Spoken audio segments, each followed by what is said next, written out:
Penser que, ben, écoute, on trouvait quelqu'un pas mieux, arrêtons-le, ben, il va avouer, et puis on verra le reste. Si ça ne vous dérange pas, pourriez-vous parler un peu de l'arrestation et de ce qui s'est passé par la suite?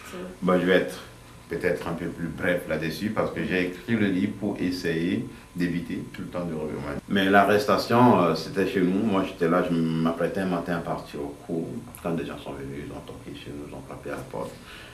Ma femme est allée voir, et puis après, bon, ils ont dit, nous cherchons votre mari. Ok. Et je vais voir, et puis ben, je vois deux hommes qui sont à la porte, et puis ah, voilà, c'est lui qu'on cherche. On me pousse à l'intérieur de la maison, de nos chambres. Parce que nos chambres, c'est chambre, salon, donc on était au salon. Et donc, à partir de là, ils ont commencé par fuir la chambre sans autorisation. Mais moi, aller voir déjà, parce que tout ce qui tournait dans les médias, comme quoi on allait arrêter les gens, on allait les punir de façon exemplaire pour que des gens ne reprennent plus les mêmes erreurs, des histoires pareilles. Donc, moi je disais on allait arrêter des gens, on s'est préparé parce qu'on a reçu des informations, de faire attention. Je disais qu'on allait arrêter quelqu'un, peut-être le président, pas moi. Le temps qu'on arrête le président, j'aurai le temps de fuir. Finalement, c'est moi qui ai commencé. Donc, ils ont ramené tous les rapports, tous les documents concernant Amnesty International depuis la création. Donc, il y avait pas mal. Ils disaient, ah, vraiment, ils sont tombés à la source. Ils étaient très contents d'avoir fait une bonne pêche. Ils sont tombés sur le bon morceau.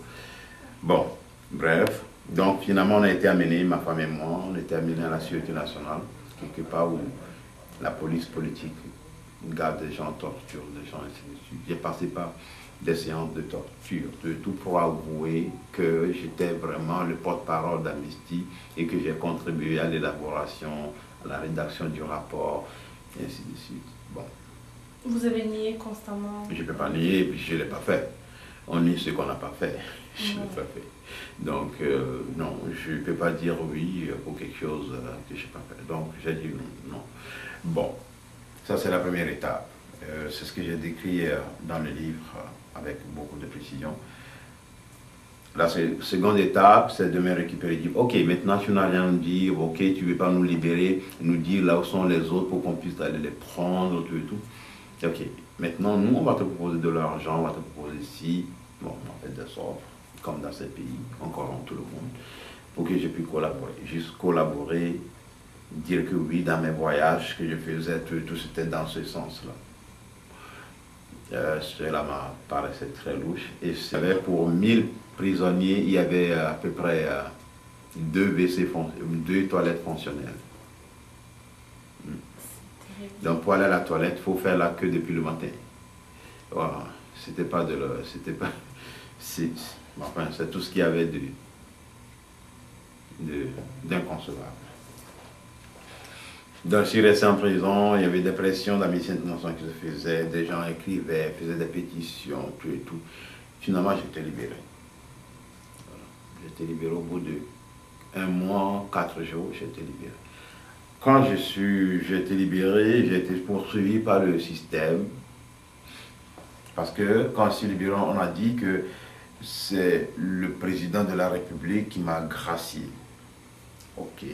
Donc, en principe, dans la méthode non conventionnelle, quand c'est le président de la République, je devais faire une délégation avec ma famille et aller le remercier. Et sinon, les représailles vont continuer à tomber. Donc j'ai dit non, pourquoi je vais aller remercier le président de la République? Enfin, de toute façon, c'est un système que je déteste. Donc, déjà, vous n'acceptiez pas le système, mais en plus... C'est ça. Et puis tout ce que j'ai déjà vécu, torture, tout et tout, ben, pourquoi ne pas aller directement voir le monsieur là et puis... Non, j'ai dit c'est pas la peine. Sinon tout ce que j'ai vécu serait comme nul.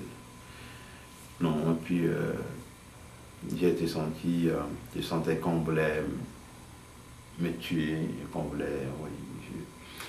Notre maison était entourée des soldats purs et simples, des gens nous suivaient. Vous ne pouviez plus continuer une vie normale, ou retourner travailler? Non, je suis retourné au travail. Le directeur m'a dit, hey, retourne à la maison, tu deviens danger public, il faut te cacher, tu es trop dangereux, il ne faut pas exposer les élèves. Ok. Donc, c'est dans ces conditions que, bon, un de mes amis m'a aidé. Et un jour, je me suis déguisé et puis je suis parti. Je suis rentré au Ghana.